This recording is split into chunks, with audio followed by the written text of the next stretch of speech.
어, 안녕하세요. 명지대학교 우석진입니다.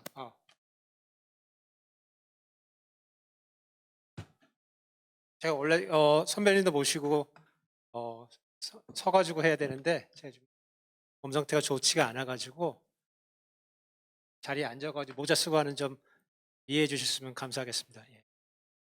대신 어, 발표는 좀 짧게 마치도록 하겠습니다. 어, 제목은 윤석열 정부의 조세 개편과 사회복지 정책의 함이고요.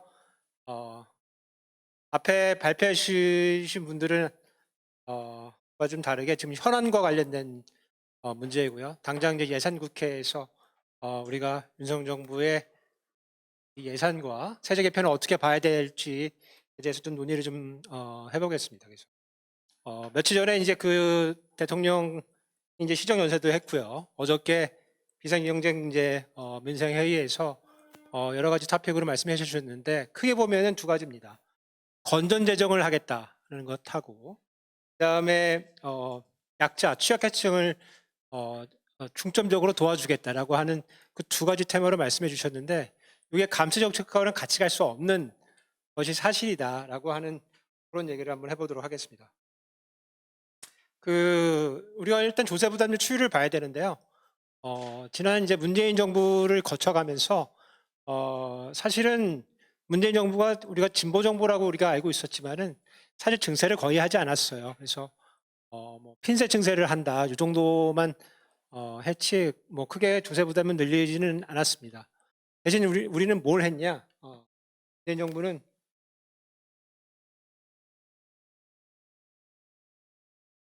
국민 부담률을 좀 높여왔습니다. 국민 부담률이라고 하는 거는 이제 그 조세 부담에다가 여러 가지 이제 사회보험료를 더한 것인데 조세 부담을 높이는 것이 조금 더 부담스럽기 때문에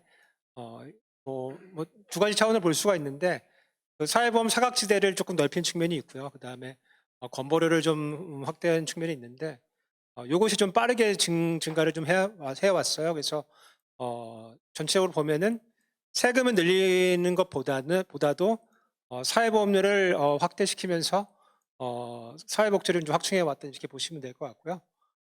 그 다음에 이제 국세 감면율을 좀 보시면 좋을 것 같은데 이게 굉장히 사실은 아픈 그림입니다. 사실은 우리가 이제 비과세 감면 그러니까 원래 세금을 내야 될 것인데 요거를 깎아주는 그 비율을 우리가 국세 감면율이라고 하는데 그 박근혜 정부 들어서 사실은 이제 그 조세 기반을 확충하기 위해서 국세 감면율을 상당히 좀 많이 내렸습니다. 그래서 대기업이나 이런 상류층에서 세금 깎아주는 것들을 많이 줄여가지고 사실 과세 기반이 굉장히 넓어졌어요. 그리고 이게 이제 문재인 정부 초반에 아주 좋은 세수로 이제 넘어오게 되는데 문재인 정부 들어가지고 사실은 비과세 감면을 확대한 측면이 있습니다. 물론 거기에는 이제 EITC라고 하는 그게 이제 1조대였는데 4조대로 확대한 것이 이제 크긴 컸는데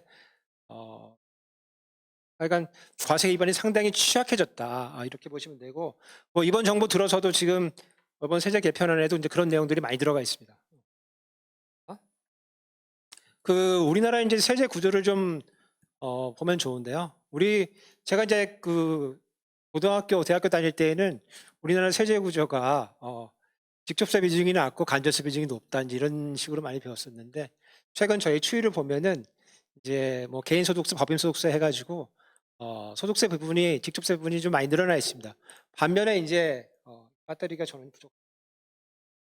여하튼 예, 그 소비세 비중은 상대적으로 좀 낮은 편이다. 그래서 우리가 이제 과세의 그 효율성을 따질 때 우리가 어떻게 따지냐면은 우리 경제가 부담해야 될 총 조세 규모를 놔두고 어느 과표에다가 과세하는 게 좋은 것인가 이런 걸 좀 따져보는데 지금 이제 현재는 직접세 비중이 상당히 많이 올라가 있는 편이고 앞으로는 우리가 소비세에 대한 만약에 필요하다면 증세도 생각해 볼 필요가 있을 것 같습니다. 자, 이제 우리 윤석열 대통령 시대 이제 감세 정책에 대해서 얘기를 좀 해보면 좋을 것 같은데요. 먼저 이제 경제에 대한 판단을 제가 좀 말씀드려보고 그다음에 세제 개편안 말씀드리겠습니다. 제가 이 아수라백장인가 이제 이렇게 제가 써놨는데, 이거 이제 같은 기획재정부의 세제실입니다. 왼쪽은 2021년도 개정안에 나온 경제에 대한 판단이고요. 오른쪽에는 이제 올해 나온 개편에 대한 판단입니다. 그래서 왼쪽을 보면은 전반적으로 우리 경제가 괜찮고 적극적 재정책을 해야 되고, 그러니까 증세를 해야 된다. 뭐 이런 식으로 표현이 되어 있고요. 오른쪽에는 같은 세제실에서 작성한 경제에 대한 판단인데, 우리 경제는 굉장히 힘들고 세부담이 높고 그렇기 때문에 감세를 해야 된다. 뭐 이런 식으로 표현이 되어 있습니다. 그래서 같은 기획재정부에 같은 세제실이 어떻게 이렇게 1년 사이에 다른 정반대 의견을 낼 수 있는가, 제가 보고 나서 굉장히 개탄스러웠습니다. 그래서 우리나라의 공무원이라는 것이 과연 무엇인가, 그런 생각도 해봤습니다. 뭐 글씨가 좀 작은데요. 이번에 나온 이제 세제 개편안에 이제 여러 가지 핵심들이 들어가 있는데, 크게 보면은 한 두세 가지 정도로 정리를 할 수가 있습니다. 제일 큰 거는 이제 법인세, 이제 감세 부분이 크고요. 이제 최고 세율을 25에서 22% 내리는 거고 하고, 그 다음에 과세 구조를 조금 간단하게 만드는 이제 그런 안들이 들어가 있고요. 그 다음에 눈에 띄는 거는 이제 우리 상속과 관련된 이런 것들을 조금 내리겠다라고 하는 의지가 들어가 있어서, 우리 이제 사실은 가업을 상속했을 때 가업을 이어나갈 수 있는 여러 가지 혜택을 주는데, 이게 사실은 3, 4천억에서 이제 경계선이 겨 있다가 이게 이제 1조 원으로 확대가 돼 있고, 이렇게 계속 하다 보면은 재벌 3, 4세가 이제 상속할 때는 걔네들도 가업을 상속하는 걸로 봐서 상당히 좋은 혜택을 줄 가능성이 있는, 좀 우려가 좀 되는 그런 세제안들입니다. 제가 법인세에 초점을 맞춰가지고 좀 말씀을 좀 드릴게요. 그래서 법인세에는 여러 가지 의미들이 있어요. 그래서 법인세에서 가장 중요한 건 세수 확보입니다. 법인세에서 뭘 달성하기 좀 어렵고 세수를 확보하는데 그 의미가 있는데, 그거 외에도 이번 정부를 보니까 굉장히 이념적인 의미를 많이 담고 있어요. 우리 자유주의 정부니까 법인세 내리겠다라고 하는 그런 이념적인 얘기가 있고, 그 외에 다른 나라들도 법인세를 내리기 때문에 뭐 큰 효과는 없어도 법인세 국제 경쟁 상태에서는 우리가 좀 내려갈 필요가 있다, 이런 내용들이 좀 들어가 있습니다. 근데 제가 이제 세제 개편안을 보니까 보통은 이런 개편안을 내놓으면은 요거의 긍정적인 효과를 계량화해서 같이 보도자료에 보통 넣어요. 예컨대 일자리를 늘리거나 투자를 늘리면은 뭐 향후 5년 안에 뭐 일자리가 뭐 10만 개가 만들어진다든가, 투자가 몇 조가 이루어진다, 이런 예측들을 넣는데, 이런 것들 거의 들어가 있지 않습니다. 무슨 얘기냐면은 세제주조차도 이런 효과를 가늠하기 어렵다, 이제 이렇게 판단하고 있는 것 같고, 다만 조세제연구원하고 KDI의 보고서를 인용해서 뭐 긍정적인 효과가 있다라고 하는 그런 얘기들을 하고 있고요. 며칠 전에 했던 국정감사에서도 그 KDI 포커스라고 하는 그런 이제 출판물이 굉장히 큰 논란이 됐습니다. 왜냐하면 포커스에서는 굉장히 긍정적인 효과가 있는 걸로 얘기를 했는데, 뭐 저도 재정학자로서 법인세를 내리면 중장기적으로 긍정적인 효과가 나타날 수 있다고는 봐요. 하지만 현재 이 시점에서 법인세를 내렸을 때 과연 그런 긍정적인 효과를 기대할 수 있겠는가라고 하는 논점에서 저는 아니라고 봅니다. 우리 MB 시대 때 이와 유사한 우리가 익스페리먼트를 한 적이 있어요. 최고세율을 25%에서 20% 내린 적이 있는데, 그때 어떤 일이 벌어졌냐면, 당시에 법인세수는 한 40조가 들어오는 세금이었어요. 40조. 당시 한 40조가 들어오는 세금인데, 법인세율을 내리니까 이게 바로 35조로 떨어집니다. 그리고 그걸 회복하는데 상당히 오랜 시간이 걸려요. 제가 이제 잃어버린 법인세수를 여러 가지를 이제 추정을 해보면은, 요거는 이제 법인세수의 실제 세수하고, 제가 이제 만약에 법인세 인하가 없었으면은 어떤 세수가 걷어들여졌을까를 계산해 보면은 약 한 4, 5년 정도에 25조 정도, 뭐 가정에 따라 조금 다르지만은 그 정도의 뭐 세수 손실이 있었을 것이다. 이렇게 판단이 됩니다. 그래서 법인세율을 내리는 거는 중장기적으로 좋은 효과가 있을지 모르겠지만은 경제가 어려웠을 때 과연 그런 효과를 기대할 수 있겠느냐라는 물음에, 특히 지금과 같이 고인플레이션 국면에 이 법인세율을 내리게 되면은 세수상으로 상당히 큰 손실을 입게 되고요.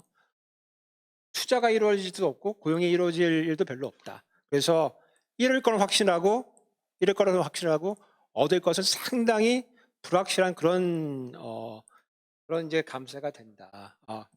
우리 그 법인세율 요 형태를 보면은 우리나라의 법인세율이 최고 세율이 낮지 않은 건 사실이에요.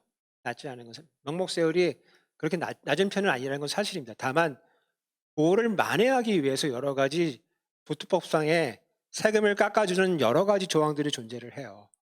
그렇기 때문에 예컨대 과세가 5천억 넘어가는 기업들의 평균 세율을 보게 되면은 상당히 낮습니다. 그래서 제가 요 그림을 요거 좀 바꿔서 그림 보면은 좀 잘 안 보이시겠지만은 저 맨 오른쪽 아래에 있는 게 과표 5천억 이상이 되는 기업들의 이제 평균 세율인데, 이게 다른 과표가 낮은 기업들의 요 평균 세율보다는 훨씬 낮아요. 훨씬 낮습니다.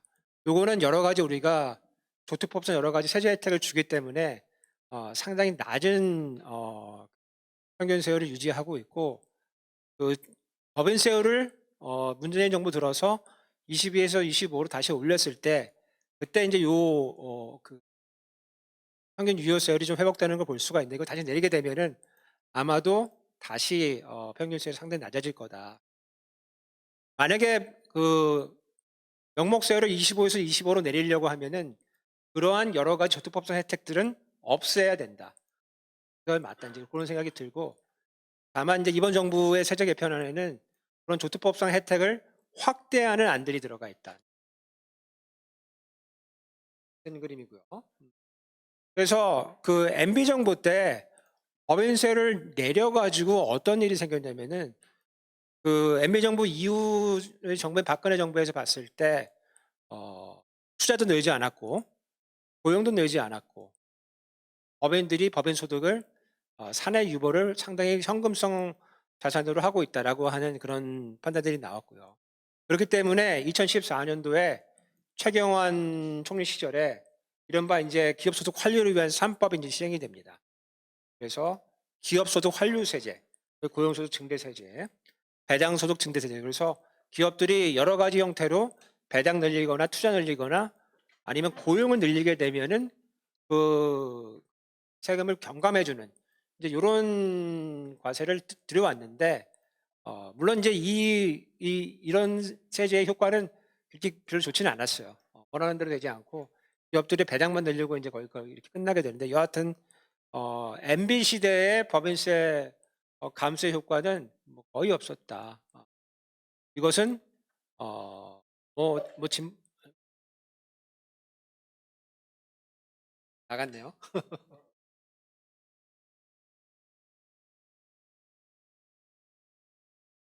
배터리가 나간 것 같아요.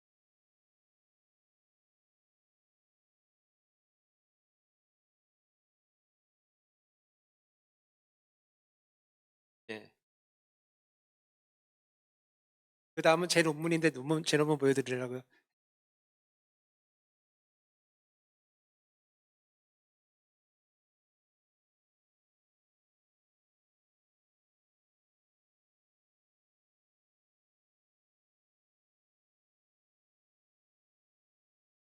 여하튼 제가 지금 나오는 동안 제 논문을 잠깐 설명해 드리면은, 기업소득 환류세제와 관련된 그 3법 중에 제가 한 2법을 미시 데이터다 가지고 그런 효과가 있었는지를 검증을 했는데, 예, 상당히 뭐 그런 효과는 일어나지 않았었습니다. 그래서 원래 이제 고용을 늘리거나 투자를 늘리거나 배당을 늘리면은 그런 식으로 기업소득을 환류해 주게 되면은 사회적으로 긍정적인 효과가 있을 거라고 봤는데, 기업들이 이렇게 녹록하지가 않죠. 기업들은 이제 배당을 늘리는 선상에서 이제 세제를 이용했고, 그 이후에는 긍정적인 효과가 없었다. 파워가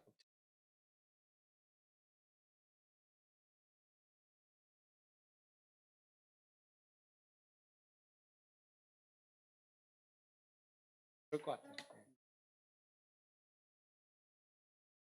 파워가 없어가지고요.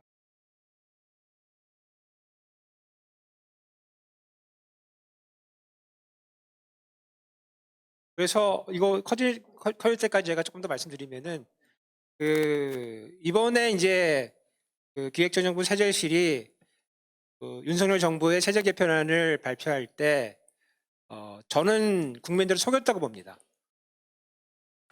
그 속이는 정도가 이제 얼마나 어마무시했냐면 보도자료에서도 상당히 이제 이상한 내용들이 들어가 있었고 솔직하지 못했고 그래서 이제 저는 어떻게 표현하냐면은 속이거나 속거나 이제 이렇게 표현하는데 윤석열 정부의 그 감세 효과는 13조다 이런 식으로 발표를 했어요. 13조. 근데 감세 효과가 13조도 아닐 뿐만 아니고 제가 계산해 보면은 가정에 따라 좀 다르지만은 250조 가까이 될 수도 있다.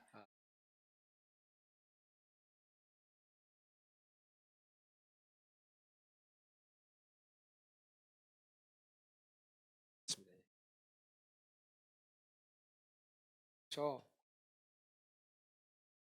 요 화면에 보이는 왼쪽에 있는 거는 세제실에서 세수 효과라고 발표를 한 거고요. 금년 세제 개편에 따른 세수 효과는 13조 1조다, 마이너스 13조 1조다 이렇게 발표를 했는데 이거는 거짓말입니다. 이거는 2026년도에 그런 효과가 벌어진다는 것이지 이것을 누적하게 되면은 이른바 이제 전년도 대비로 계산을 하게 되면은 60조가 이제 감세가 되는데 사실 이것도 틀린 얘기예요. 틀린 얘기입니다. 우리나라 국세가 한 400조 가까이 들어오는데 국세는 이제 경상 성장률에 의존하기 때문에 최소한 매년 5에서 6% 그냥 자연 증분을 하게 됩니다. 그래서 제가 이제 저 빨간색으로 보이는 저 자연 증분하고 대비해서 계산을 하게 되면은 저기 가정에 조금 차이는 있지만은 거의 250조 가까이 세수가 팡풍 나게 되고요. 더 큰 문제는 뭐냐면은 우리가 코로나 시국에 기업들이 투자를 많이 했어요. 그렇습니다. 예. 2000년도, 2021년도, 2020년도하고 2021년도에 수출이 잘 돼가지고 투자를 많이 했습니다. 그 얘기는 무슨 얘기냐면은 곧 있으면 감가상각으로 다 돌아오게 됩니다. 감가상각으로. 그래서 올해부터 내년 사이에 법인의 실적이 좋지 않으면서 감가상각이 또 들어오기 때문에 그 감세까지 하게 되면은 그 효과는 진짜 어마무시할 겁니다. 그래서 이 세수가 주기 때문에 우리의 그 재정 지출에 미칠 효과는 상당한데 그게 어디에 영향을 주로 미치게 되냐면 복지 지출 중에서 상대적으로 약한 고리에 집중적으로 철퇴를 맡게 되어 있습니다. 요거는 이제 소위 말하는 이제 중기 재정 사항에 나오는 보건복지 고용 분야 예산인데요. 그래서 2005년도에 2015년도에 115조, 지금 내년은 226조로 되어 있는 증가율을 따져보면은 최근 중에서 가장 낮은 4.1%예요. 이거는 이제 명목으로 이렇게 증가하는 것이기 때문에 실질로 따져보면은 사실은 굉장히 줄어드는 거예요. 그리고 이거 조금 더 따져보면요. 이 그림 말씀드리면서 마치면 될 것 같은데, 제가 예산 신청 기준으로 따져보니까 늘어난 부분이 있고 줄어든 부분이 있고 그렇습니다. 늘어난 부분은 뭐냐면은 의무지출이라고 예컨대 국민기초생활보장제도, 기초연금, 예. 뭐 이러한 법상으로 반드시 줘야 되는 이런 부분에서 인상 요인이 있어요. 예컨대 국민기초생활보장제도의 기준이 되는 건 뭐냐면 기준 중위소득이라고 있는데 내년도 거를 한 5.7% 정도 우리가 인상을 시켰어요. 그거는 그 과정은 사실 굉장히 지난한 과정이었습니다. 왜냐면 기획재정부가 윤석열 정부의 기획재정부 굉장히 반대를 했기 때문에 5.7% 올리는데 굉장히 어려운 과정을 거쳤는데 그것도 사실은 물가 인상을 고려해 보면은 그냥 뭐 골프용어로 이제 그냥 파를 한 셈입니다. 그냥 기준 거를 그냥 유지하는 셈. 근데 그거가 인상되기 때문에 그 기준 중위소득이 인상이 되면은 한 70여 가지의 재정 사업들이 사회복지제도가 다 같이 영향을 받게 되어 있습니다. 그래서 이번 정부의 증가시킨 대부분은 자연 증분에 따른 이런 법정 지출, 의무 지출만 증가한 것이고, 그거를 빼고 계산을 하면은 사회 안정망을 빼고 계산을 하게 되면은 오히려 굉장히 줄어들게 된다. 이게 이제 그런 상황입니다. 그래서 그 복지국가를 지향하는 재정학자로서 상당히 안타까운 그런 상황이라는 걸 말씀드립니다. 이제 앞으로 있을 이제 11월, 12월 예산 국회에서 잘 싸워야 된다. 그런 말씀 드리면서 마치겠습니다. 감사합니다.